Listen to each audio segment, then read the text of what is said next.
Hi there, and welcome back to KG&Associates Straight Talk for Mental Health.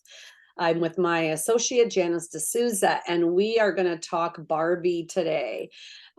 This is something that evolved from last week's podcast when we were talking about love and marriage, because Janice had just been recently married, and we get off the call and Janice goes, yeah, now listen, there's all this other gender issues that we need to talk about because of this Barbie movie, and I hadn't seen it yet. So my homework for the week was to see the movie so I could show up today to talk with Janice about this film. So welcome, Janice. How are you? I'm good, Karen. How are you? We're both wearing pink Yes. today, and I was just telling Janice I bought a pink tennis top. I mean, everybody's wearing pink. The reaction to this movie is over the top. I can't even believe it. What do you think about everything that's been going on? Oh yeah, like not just the popularity of the movie because of, the money it's making, but also just all of the conversations that are going on after the discussions, ongoing social media posts. It's definitely grabbed a lot of attention. Yeah, it's like taken the world by storm. And like I was just saying to you, there as I was watching it, there were parts of it like it was such, in some ways, a fluffy movie that could have just otherwise been a one of those almost box office, crashes where it was just kind of a silly movie, but there were elements of it that were so powerful, and Hmm. it's pretty interesting to see how the narrative is really changing out there because of this. I just want to start off by saying the first 5 minutes of the movie grabbed me like in ways that I didn't even expect or see coming or wasn't even thinking about, when the little girls were playing with the dolls and how they were all baby dolls, and how this was reinforcing this narrative that women are just mothers. And I hated how they then evolved into smashing the dolls. I hated that part. I don't know what you thought. What did you think when they did that? Yeah, no, same. It was just like you said, like that portrayal of like the dolls and that motherhood and then nurturance and then like kind of I think her name was Sasha and her friends. Interesting fact, apparently Sasha and her friends, that America Ferrera's daughter, they were supposed to represent Bratz dolls.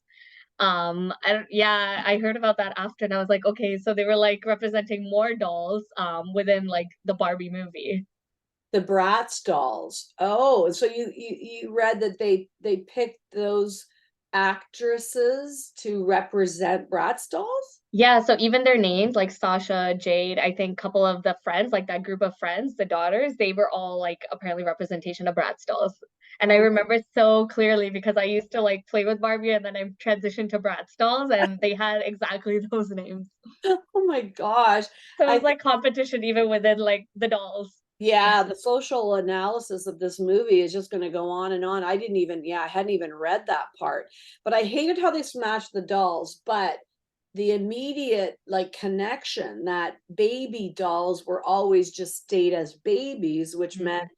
the girls playing with them were just mothers, right? Yes. And so for all of us, as we transition and trying to be this perfect Barbie, it actually meant something completely different. And that like caught me into the movie right away, because I'm like, that is so right, that what were we teaching little girls at Mm, that point? And it's not like it was a new idea, like boys get the trucks and yeah. girls get the dolls, but just illuminating how that what the meaning behind the Barbie doll actually was. And then Yeah. of course it picks up like that at the end of the movie with the maker. But anyway, very interesting. So yeah, it just opens up a whole new narrative about what Barbie meant. The turning point for me was this America Ferrara quote, and I want to read it because in that, like, I was almost like I was seeing it in the theater, and I almost wish, like, if I was at home, I would have paused it, rewound. I want to hear that monologue again, Again, yeah. right? Because to me, it captured a lot of what this movie was about. Hmm. So she says, you have to be thin, but not too thin. And you can never say you want to be thin. You have to say you want to be healthy, but you also have to be thin, right? You have to have money, but you can't ask for money because that's crass. You have to be a boss, but you can't be mean. You have to lead, but you can't squash other people's ideas. you're supposed to love being a mother, but don't talk to your kids all the damn time, right? Or about your kids all the damn time. Mhm. You have to be a career woman, but always be looking out for other people. You have to answer for men's bad behavior, which is insane. But if you point that out, you're going to be accused of complaining. You're supposed to stay pretty for men, but not so pretty that you tempt them too much or that you threaten other women because you're supposed to be part of the sisterhood. But always stand out and always be grateful, but never forget that the system is rigged. So find a way to acknowledge that, but also be grateful. Boy, oh boy, it just gets bigger and bigger, doesn't it? You have to never get old, never be rude, never show off, never be selfish, never fall down, never fail, never show fear, never get out of line. It's too hard. It's too contradictory. Nobody gives you a medal or says thank you. And it turns out, in fact, not only are you doing everything wrong, but also everything is your fault. I'm just so tired of watching myself and every single other woman tie herself into knots so that people will like us. And if all of that is also true for a doll just representing women, then I don't even know. So this, you know, I thought was a really powerful part of the script. And it really illuminated the dilemma that a lot of women are in. And we are Mhm. seeing posts about this in social media, at least I am, around even aging and to color your hair and not. Yep. And if you do, then you're trying to look young. And if you don't, Mhm. you're letting yourself go, like in terms of my age group, right? And so it is kind of coming from that male privilege narrative. It appears, right, that there's all these expectations of Mhm. women, and it's not too much and not too little, and you're getting squeezed out in the middle. What did you think of that part of the movie? I remember, like, hearing the whole monologue in theater, and it just felt like, she was speaking on behalf of so many women out there. There was just so much empowerment in that monologue, and I think the best part for me was that the monologue pretty much summarized all of the themes in the movie, like, what they were trying to portray, right? Self-acceptance, unrealistic expectations, like you said, idealized femininity, male versus female roles in society, and then consumerism, right? With, oh, like, if even with a doll, you're experiencing all of this, then what do I say about the woman out there? And it was almost like, I think it was in a way that the light at the end of the tunnel for Barbie, hearing America Ferrera say this whole monologue. It was almost like Barbie's like, okay, there is, like, there's that way out. Like, listening to her was kind of her light. So I really, really liked, like, that entire monologue and what it was trying to, like, portray out there. Yeah, it summarized a lot of the female experience and, really kind of concretized kind of like what the whole theme of that movie was. And when even as I'm listening to you, I'm thinking about how this divides women from each other, right? And whether it's conscious or unconscious or semi-conscious part of that male narrative, it's almost like that divide and conquer, right? Because Hmm. if we can have women arguing with each other or complaining about each other or disrespecting each other, then Yes, in some ways that male privilege is reinforced. And I think we're getting a lot better. I think we're getting a whole oh, lot for better sure.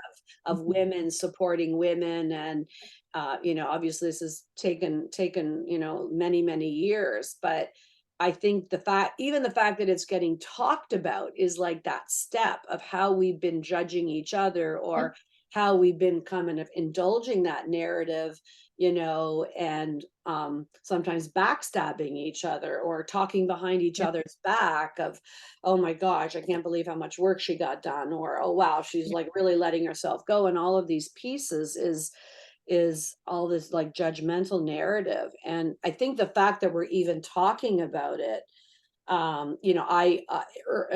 more than several years ago, I joined a private women's group, Mhm. club, sorry, and there's lots of groups there. But that's one thing that we talk about, that, and I felt it when I started joining that club and started going into it more, was there was all of these successful, ambitious women, and Mhm. I didn't sense competition. I sensed like just a huge amount of support, in terms of where each of us were at, whether it was our age differences, our stages of Mhm. life differences. really a high level entrepreneurs in this women's club, Verity, down on Queen Street here in Toronto, and really just us trying to build each Yeah. other up. And most of our recent guests on our podcast have been women Yeah. from that club who are writing books.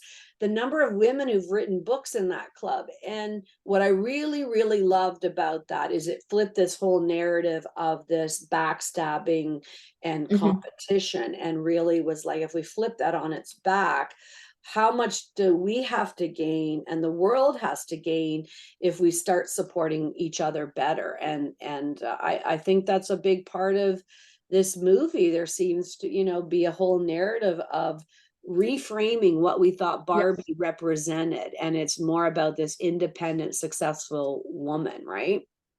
Yeah, absolutely. And I think even, sorry for the viewers who haven't watched the movie, but even at the end, that was kind of what the message was, right? Coming out of it was Barbie is a strong, independent woman. She's more than just having Ken as her partner alongside her. Something I really loved what you said, Karen, was, the club that you're part of, it's women building each other up. I really love that. That's so nice to hear, right? Women supporting women. And being ambitious together, like meeting Yeah. their goals together instead of being against each other. Yeah, and I think that's a big part of the movement. I know there's many different movements coming out of this movie that is affecting kind of the social, fabrics around Mhm. relationships and male and female and everything. But yeah, I do think that'll be one of the things that this movie promotes, is just how important it is. Because when we reframe that Barbie wasn't just this like perfect model, long leg, perfectly proportioned girl, which honestly was what I was going into the movie thinking about. And how some of us resented Barbie because I don't look like Barbie, who looks like Barbie? Yeah. Then when I thought about it, because I don't know what you had, but I had the camper. I remember having the camper, Oh, and I had the house and I had the swimming yeah. pool. Um, but yeah, when you really take a step back, it's like she wasn't just a baby. She grew up, and, Mhm. and, and obviously there were different versions of the Barbies with Skipper and Ken and everything, but it was like, yeah, there were all these costumes you could get for the doll because of Mhm. all the different roles Barbie played. This is kind of how interesting it can be that we're absorbing all of this without even knowing it. But yeah, like, okay, Barbie's going camping for the weekend. Barbie drives the camper, sets up the campsite, Yeah. and does it all on her own. So, And Ken was the add-on, which was so so it was really good. And this is kind of why it's so important. But yeah, those last 5 minutes, spoiler alert, I guess, but like literally I just sat there for the last 5 or 10 minutes. I almost could cry because it was just that evolution yeah. of life, and how important it is for women, and what this all means. It was really, really well done. And like I said, it could have been passed over as a movie that was just kind of Yeah. silly, but it's so taken off. But yeah, so Verity is one example, and I expect this will keep happening. And I actually see a lot of good stuff happening on social media. There are mothers groups, there's Mhm. all kinds of Facebook groups and chat rooms, and Instagram dialoguing happening around kind of us really promoting each other. And it's just given us another avenue, to break the glass ceiling, right? And to really promote. And there's all other narratives happening since Trump won and everything, in terms of Yeah. kind of the male privilege continuing. And I think Hillary Clinton was quite good at expressing a lot of her concerns and putting out some pieces that were so important for all of us to hear. Even just, I remember, all of the criticism she faced even during her campaign about, her pantsuits, right? And people Mm. felt free to comment on her hair, and it was like all of a sudden, we felt, people were free to comment on all of that, where although there may have been some comments about Trump's hair, for example, nowhere near the amount of Yeah. attention she got on what she was wearing. It was crazy. Yeah, I think for me personally too, with that like the monologue and everything what you're saying right now as well, my takeaway was like, and it's easier said than done, but really we need to stop worrying if other people like us or what they think about us, because we can't always live up to these expectations, right? We need to start to accept. And I think that piece on self acceptance was so big in her monologue as well, that sometimes like society tells us we have to be this, but the more we move away and start, accepting our flaws, accepting who we are and the different roles we play, the stronger we get too. Yeah, I start to think of it on two levels, like the micro and the macro, right? So Hmm. on a micro level, this word self-acceptance, I love that you're pulling this out so strongly today, because we need to be free to be our best versions of ourselves. And that will be different than what you do. And Hmm. how can that be good enough? And that's good for men and women, but Yep. particularly for women in the macro level, where there's been a narrative of male privilege, Yep. that we adopt a feminist perspective to embrace the ideas that it has been unequal on many different fronts for women. And so if we're going to, on a micro level, live from that like self-accepting, self-promoting parts of us, that we engage on a macro level to advocate, Yes. and promote each other, but advocate Hmm. for equality, and advocate, the female, presence and strength. And that's what's so Yeah. important. You might even think when Lisa Braggs was on and she wrote that book Bragging Rights, I've got it in my Mhm. my waiting list and my waiting room, sorry. And it's like, yeah, it's like, how are we promoting each other? How can we be free to brag about, what we're doing? Because if we're self-accepting, then we can self-promote, but we can't Hmm. self-promote without self-acceptance, Yeah, right? Can't work that way. Yeah. absolutely. So the thing I heard was about all the breakups happening. And I still have more to read on that, but what is happening out there? Why are heterosexual relationships breaking down because of this movie? Like there's something women are seeing in this movie about themselves or their partners that are saying, actually, I don't want this relationship anymore. What's going Yeah. on? It's so funny. I came across this thing that's now called the Barbie test, where women are taking their partners or even their dates out to watch the movie, and then they're trying to gauge what their reaction is, or if they're even open to watching a movie like that. And it's almost like, okay, if my man isn't open to even watching or doesn't even care enough, do I really want to be with someone like that? Or if they watch it and they just don't understand or aren't even receptive to it, then once again, is this a toxic relationship? And I think that's where it's like moving more and more towards these breakups. Oh my gosh, there's a thing called the Barbie test. I didn't even know that. Wow. Oh my God. I want to say poor men, but I guess I don't know. It's part of the growth of our society, right? Because obviously the message is, you know, am I free to self-accept? Am I free to self-promote? Can you see me as an equal? Can you embrace my Yeah. independence? All of these things that have always been Yep. important, but it's kind of like, here, come to the movie with me. Movie. Let me know what you think. Thank you. Did you take your husband? No, I didn't. I actually went and watched it with a girlfriend, but he wanted to watch. I just didn't know he wanted to. But we're gonna rewatch it. Maybe I'll do the Barbie Yeah. test on him. Yeah, and then here's a list of my test questions Yeah. after you've seen the movie, and I will mark them accordingly, and let's hope you pass. Pass, yeah. Yeah, it's interesting. It's kind of cool when something like this happens in the media that gives like women or people like platforms to open up Yeah, discussion, right? for sure. And it's like empowering women. Women are grouping together and going, yeah, we need this. We need more independence. We Yeah. need more, love. We need more, respect. Yeah. Yeah. Yeah, I don't think any time I've mentioned the Barbie movie, it hasn't broken into it like a longer discussion. And are your friends finding the same thing? Like what's happening in your world? What are your like at your age group, what are your friends saying about it? I think very similar perspectives, like, yes, such a strong feminine perspective. And they obviously like appreciated the monologue and everything, but at the same time, just like you said, right, there were bits of it that could have been seen as fluff, and like there were like some stupid moments throughout that could have just been passed like over. Yeah, passed But I over. think, Yeah. yeah, but I think the underlying message.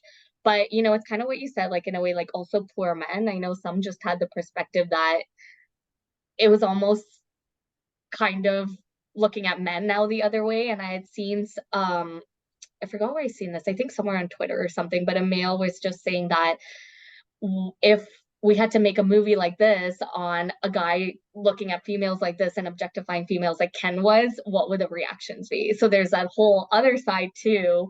I feel a lot of gender battles right now have come up through this. Yeah, yeah. And what about Ken, right? What about the Yeah. Kens out there? And I feel pretty passionately about this, and I've adopted feminist Yeah. perspectives for therapy and in my own life. There's Yeah. enough, more than enough evidence about kind of the disempowerment of women Yes. throughout history and the profound impact on our opportunities and our Hmm. roles and all of the benefits, the financial support that literally bleeds through every fabric of our society.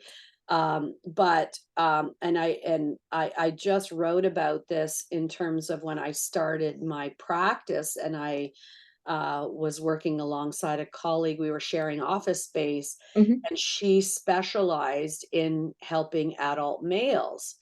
And at that time, so this was like the late 90s, that whole term of male covert depression had been identified by Terrence Real. He wrote this groundbreaking book called I Don't Want to Talk About It. Mm. And she just gobbled all of that material up, and her and I would generate a lot of conversations with each other. Yeah. And it does illuminate kind of the Ken experience. I mean, the parody in the movie was so funny, right? Because Yeah. it was true, right? Everything. I mean, it just kept going and going. It could have Yeah. been like an SNL sketch, right? But it was so it was so humorous but because it was so true. And so, Hmm. as much as women were disempowered, men have had this whole other Yeah. socialization that, yes, put them in a privileged position, maybe economically, but not so much emotionally. And all of the kind of pressure on men to, like, be strong, fake strength is what I put in the Hmm. book that I'm writing, faking strength when they didn't feel it. And it created a whole underground of Yeah. mental health issues for men, that they had no permission to be that vulnerability. Yeah. So I think they've been costs on both sides, but obviously the economic advantage of males. But what about their mental health? And it makes me concerned, right, when I see a male client who's had that socialization where there's been abuse, where Hmm. there's been trauma, abandonment, all kinds of difficult life experiences, but men haven't always had that opportunity to show Yeah. fragility, Yeah. Yeah, I think we definitely, even in our work and out there too, like empowering men to know that it's okay not to be okay sometimes. That they also have that space to, show that emotion as well. And I think it was interesting at the end of the movie too, where Barbie's like, Ken, you need to figure out who Ken is. So you have your own individual self, and I'm Barbie, I have my own individual self. So kind of the end was like, it was powerful in a way because it was like they were both had their own individual experiences to figure out, and their own identities. Yeah, and that was a beautiful way to end the movie, right? Because it wasn't about bashing men, Yeah. really. It was this almost a codependent of, like, Mhm. if I'm disempowering you and you're faking strength, and Yeah. how they had that whole parody around the wars and men fighting men. And yeah, there was, I mean, there could be papers written about this movie, Yeah. right? But yeah, it wasn't about who's better in the end. It was that if you embrace my independence and power, it actually helps you find Mhm. yourself too, because Yeah, otherwise your whole identity is wrapped up in faking strength, and living with privilege to my detriment. But what about you, right? So if you can embrace my independence, then we can have a co-relationship that honors both of our identities in a much more authentic way, which is, yeah, everybody wins. for sure. So yeah, the Barbie test might be for, like, not only how are we supporting the women in our lives, but also how are we helping men form a more Yeah. authentic, healthier identity as well. Yeah. Yeah, I like that for sure. Earlier you were telling me about the Pick Me Girl. Tell me what that was about again, and, like, what is this doing to people out there? Yeah, it was so when I was talking about the Barbie movie with a friend, she was telling me apparently now there's labels on people based on how much you like the movie or if you didn't like it as much. So apparently if you're a woman and you didn't appreciate the movie as much, or you felt sorry for Ken in a way, or you weren't fully on board, you were called a pick me girl. And pretty much that meant like the kind of girl that just laughs at all the jokes guys makes. You kind of want to be picked by the guys out there. You dress up for guys to look at you. And pretty much ultimately, I guess it's saying you don't appreciate the female like the feminism perspective and what the underlying message of the movie was. So it's interesting that it's almost like more and more labels are coming out from this movie, when that wasn't, the point of the movie wasn't supposed to be that. But I now know. even girls are being categorized as pick me girls if you didn't appreciate it as much as everyone else. I see. And do you think girls are calling other girls pick me girls, or it's the guys that are calling the girls pick me girls, or I both? think it's girls calling other girls pick me girls. Yeah. Oh, yeah. So this could have the potential of dividing the women, right? Yeah. And then what does that say about my own vulnerability that I have to label you? And yeah, it's I guess some of these narratives, they just get blown up and twisted Yeah. up because really we want to. The message was about supporting each Of other, but course. Yeah. but it just like activates so much within us. Yeah. And it's like if we mismanage the challenge to us about our relationships or how we've been living our life, then yeah, then I kind of lash out at you to make myself feel better, when really I just want to have to be able to kind of look within myself to kind of Hmm. figure things out in a better way. Yeah. Yeah. So, well, as therapists, we have to be curious about Yeah. things that come out in the media and how it's affecting our clients, how it's resonating for people, Yeah. and help us take a step back to say, then what does this mean for the therapy room ultimately? Yeah. Because as much as we've been carrying a feminist perspective about empowering our female clients, there's been this whole other piece around supporting our male clients, and Hmm. you have a high proportion of male clients. For me it fluctuates. Yeah. After The Sopranos came out, I did see more males come into the therapy room. I think Tony Soprano kind of made therapy sexy, and I'm very curious to see how many male clients you're getting, Janice. It's amazing for me to Yeah. see that. But yeah, taking a step back, we carry through the feminist perspective, but we also support the male Yeah. clients. Like, what do you think we should be, I don't know, paying attention more to as a result of the movie and reactions to this movie, and how it can inform us as therapists, right?